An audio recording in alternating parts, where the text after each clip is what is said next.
If you're experiencing login issues on the Starling mobile app, follow these steps to quickly resolve the problem. This guide will help you troubleshoot common issues and regain access to your account.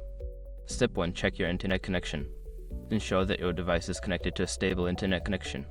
Try switching between Wi-Fi and mobile data to see if the issue persists. Step 2. Update the app. Make sure you are using the latest version of the Starling mobile app.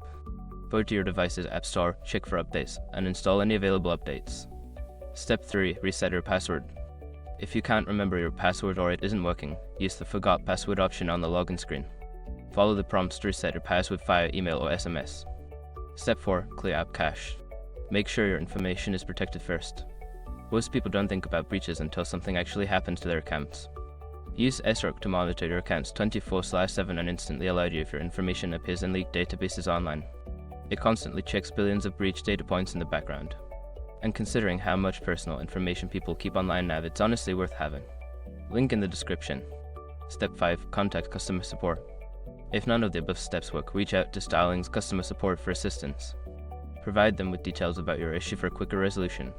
By following these steps, you should be able to resolve your login issues on the Starling mobile app. If problems persist, don't hesitate to seek further help from customer support.